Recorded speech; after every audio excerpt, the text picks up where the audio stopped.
Assalamualaikum warahmatullahi wabarakatuh. Kembali lagi bersama saya di channelnya Teman Belajar, merupakan channelnya tempat belajar bersama-sama. Apa kabar kalian semua? Aku harap kalian semua dalam keadaan sehat dan baik-baik saja ya. Alhamdulillah. Dan saya ucapkan kepada teman-teman bagi yang sudah lulus, saya ucapkan alhamdulillah ya, selamat. Semoga mudah-mudahan diberikan kelancaran dalam proses pemberkasannya, pengisian DRH sampai menuju ke penetapan pengusulan NIPPK-nya. Semoga dilancarkan. Amin ya Allah ya Rabbal Alamin. Dan kepada teman-teman yang baru ketemu channel ini, bisa di-subscribe terlebih dahulu ya. Subscribe, like, komen, dan share-nya ya. Dan bagi yang sudah subscribe, saya ucapkan ya terima kasih, dan juga semoga teman-teman diberikan selalu kelancaran rezeki, diberikan selalu kesehatan ya, dan keberkahan dalam hidup. Amin ya Allah ya Rabbal Alamin. Baik, di sini kita menuju ke part 3 mengenai soal P3K perawat ya. Auto lulus jadi ASN 2024. Amin. Dan ada kabar info di bulan ini bahwasanya akan ada di tahun ini, itu awal-awal tahun akan ada perekrutan CPNS ya. Itu udah beredar banyak di Instagram maupun berita-berita terkini lainnya ya. Oke, langsung saja kita masuk ke soalnya ya. Berikut ini merupakan faktor risiko jatuh pada pasien kecuali: A. Gangguan penglihatan, B. Gangguan pendengaran, C. Gangguan ekstremitas atas, D. Gangguan keseimbangan, atau E. Gangguan kesadaran. Silahkan teman-teman dijawab terlebih dahulu, waktunya 10 detik.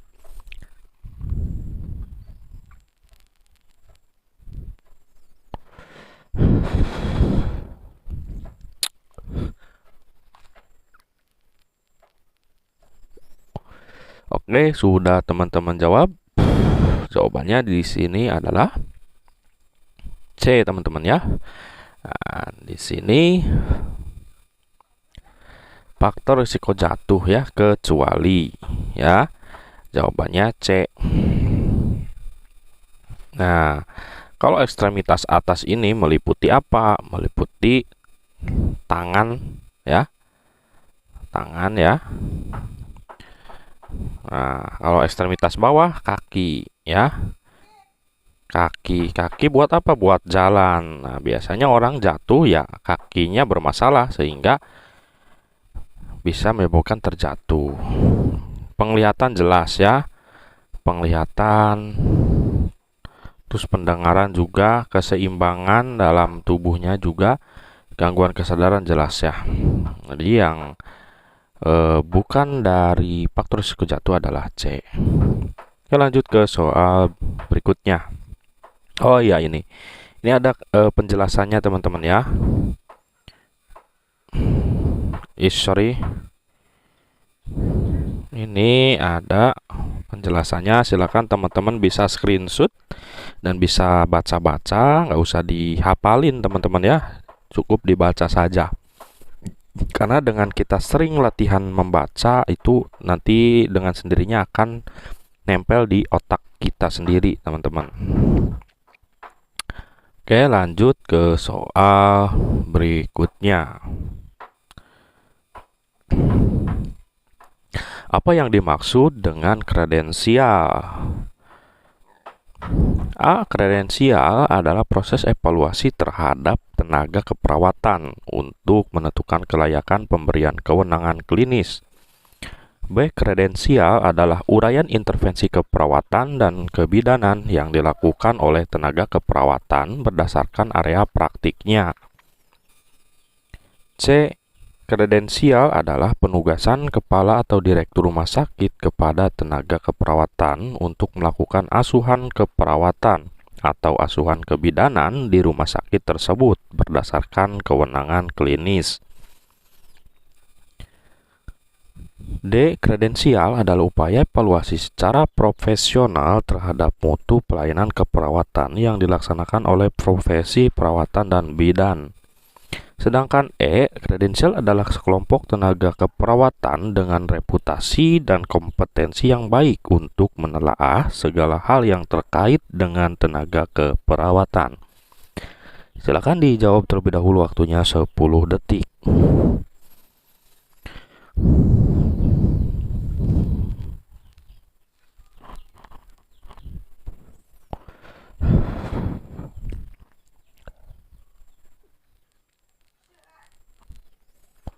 Oke, sudah ya, jawabannya adalah A, teman-teman ya.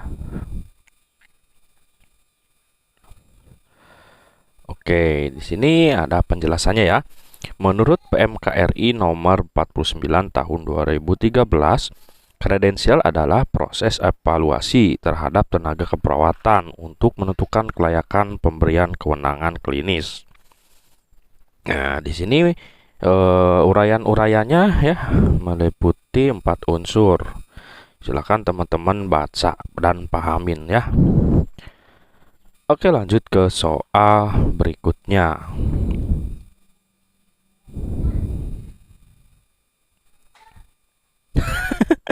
Langsung muncul ini pembahasannya ya. Oke lah, nggak apa-apa, kita bahas saja ya. Seorang perawat puskesmas melakukan kunjungan rumah pada seseorang pasien pasca stroke untuk melatih room setelah pasien dirawat di rumah sakit. Apakah upaya yang dilakukan perawat tersebut? A. Preventif, B. Kuratif, C. Promotif, D. Rehabilitatif, atau E. Repromotif. Silakan teman-teman jawab ya. Harusnya ini udah tahu ya jawabannya, soalnya ada pembahasannya. Baik, kita di sini kaji bersama saja. Apakah upaya yang dilakukan oleh perawat tersebut? Nah, jadi menanyakan perihal tentang tindakan yang dilakukan di atas ini apa. Nah, kunjungan nih. Puskesmas melakukan kunjungan rumah ya pada seorang pasien pasca stroke. Nah, untuk melatih room ya. Ya, jadi pasien-pasien stroke itu harus kita latih otot geraknya supaya nanti tidak terjadi keregangan atau kekakuan otot. Nah, sehingga harus dilakukan latihan room ya. Nah, setelah pasien dirawat di rumah sakit. Nah, ini jelas ya, rehabilitatif ya. Ya, rehabilitatif itu pasien yang setelah dirawat di rumah sakit dan memerlukan perawatan di rumah. Nah, kalau preventif ini lebih ke pencegahan ya, pencegahan bagi siapa? Bagi orang sehat. Bagi orang sehat ya. Kalau kuratif itu pengobatan ya, bagi siapa? Bagi orang yang sakit. Biasanya ini udah masuk ke paskes ya. Ke paskes. Kalau promotif di sini ya lebih ke masyarakat ya, melakukan promosi kesehatan. Repromotif nggak ada ya. Oke, jawabannya D ya. Apakah betul? Oke, jawabannya betul D ya. Oke, lanjut ke soal berikutnya ya. Terjadi kasus KBS di sebuah desa sebanyak 76%. Masyarakat menganggap penyakit ini adalah hal lumrah. Apa tindakan keperawatan yang harus dilakukan untuk mengatasi masalah tersebut? A. Pendidikan kesehatan. B. Biarkan bila masalah tidak dirasakan oleh masyarakat. C. Lakukan pembersihan lingkungan. D. Berikan gizi tambahan pada masyarakat berisiko. D. Minum air yang cukup. Ya, ini harusnya D ya, yang minum air yang cukup. Silakan teman-teman jawab terlebih dahulu. Waktunya 10 detik.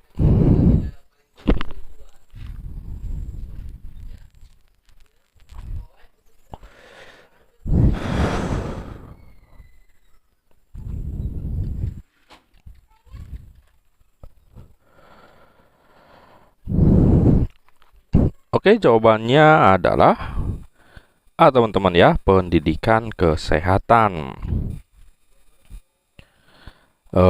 Apakah tindakan keperawatan yang harus dilakukan untuk mengatasi masalah tersebut? Nah, tindakan yang ditanyakan ya, jelas melakukan pendidikan kesehatan. Karena apa? Di sini jelas sekali di desa tersebut itu 76% ya udah terjadi kasus skabies. Nah, ini masyarakat ini menganggap itu suatu hal yang lumrah, padahal ini berbahaya sekali ya. Karena apa? Masyarakat bisa mengatakan itu hal lumrah karena masyarakat kemungkinan besarnya itu tidak mengerti tentang penyakit skabies ini ya, sehingga kita harus berikan PENKES, pendidikan kesehatan, kepada masyarakat tersebut. Oke, gitu ya analogi pemahaman yang lebih gampangnya. Oke, lanjut ke soal berikutnya. Oh ya, ini ya bisa teman-teman di screenshot dan bisa teman-teman baca apa sih itu skabies. Terus ketika pada orang dewasa itu menunjukkan gejala seperti apa dan gimana nanti pengobatannya. Silahkan dipelajari, dibaca, dipahami, jangan dihafal teman-teman, inget ya. Jangan dihafal, nanti kebelenger. Oke, lanjut gasken soal berikutnya. Manakah yang bukan merupakan strategi promosi kesehatan menurut Ottawa Charter? A. Health Public Policy. B. Supportive Environment. C. Reorient Health Service. D. Personal Skill. Atau E. Empowerment. Silakan teman-teman jawab, waktunya 5 detik dari sekarang.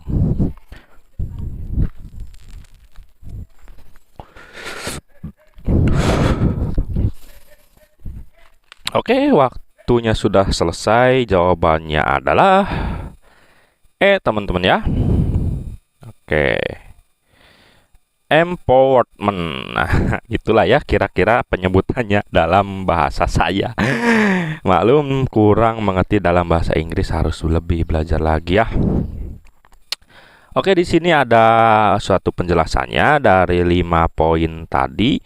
Dari strategi promosi kesehatan ya, menurut Ottawa Charter atau Piagam Ottawa itu ada 5 ya. Nah, kalau health public policy itu membangun kebijakan publik yang sehat. Nah, menciptakan lingkungan. Kalau supportive improvement, reorient health service, ya orientasi pelayanan kesehatan. Personal skill itu meningkatkan keterampilan ya, skill terampil ya. Terus community action ya, itu memperkuat gerakan masyarakat. Yang tadi itu jawabannya E, empowerment. Empowerment ini ya, lingkungan yang mendukung, yang bukan. Pertanyaannya yang bukan teman-teman ya, yang bukan merupakan strategi. Ini kan ada ya, ini ada, ini ada, ini ada, ini tidak ada. Bukan empowerment tetapi environment ya, yang poin 2 ini. Nah, tadi empowerment nggak ada. Oke, lanjut ke soal berikutnya. Berikut ini adalah contoh komunikasi S-bar. Manakah yang termasuk dalam B? A. Bayi David usia 9 hari, usia gestasi 35 minggu dengan prematuritas. B. Bayi David minum 8 kali 15 cc per oral, tidak ada muntah dan tidak ada kembung. Berat badan hari ini 1300 gram. B. Bayi David berisiko mengalami keseimbangan nutrisi kurang dari kebutuhan tubuh. D. Bayi David perlu dikaji toleransi minum. Atau E. Bayi David perlu ditimbang berat badan per 3 hari. Silakan teman-teman jawab, waktunya 5 detik dari sekarang.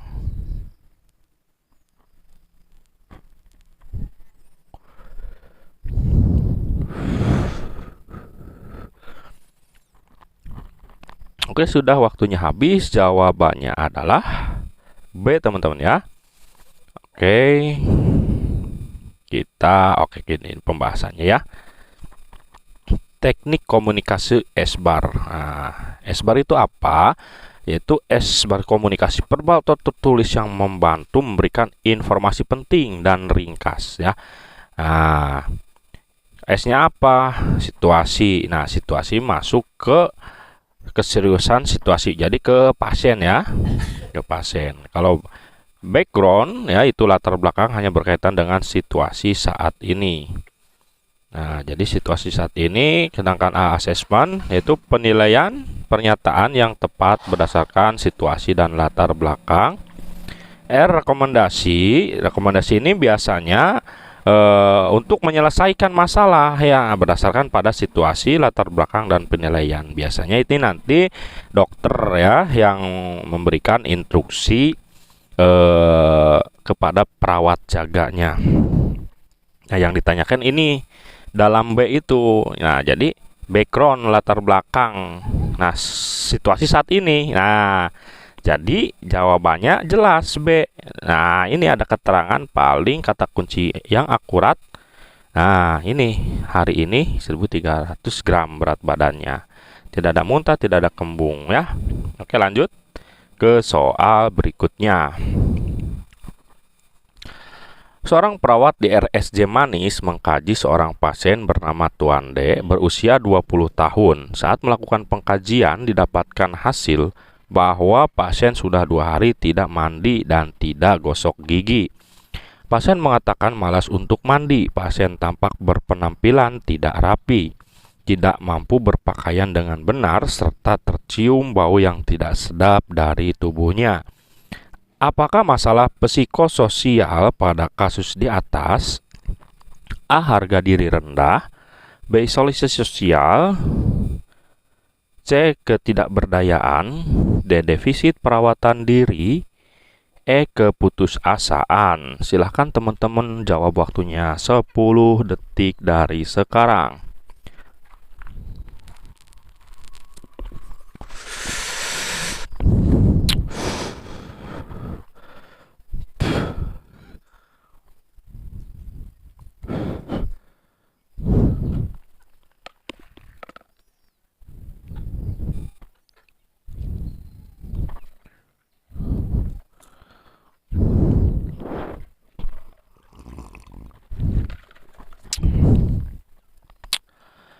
Oke, jawabannya adalah jawabannya PR ya. Tulis di kolom komen. Oke, sertakan alasan Anda jawaban opsi tersebut agar mudah ingat. Oke. Alhamdulillah ya, sudah beres. Terima kasih sudah belajar di channel ini. Mohon dukungannya, klik subscribe dan tekan loncengnya. Sampai ketemu di pembelajaran selanjutnya. Kurang lebihnya mohon dimaafkan. Wabillahi taufiq walhidayah. Wassalamualaikum warahmatullahi wabarakatuh.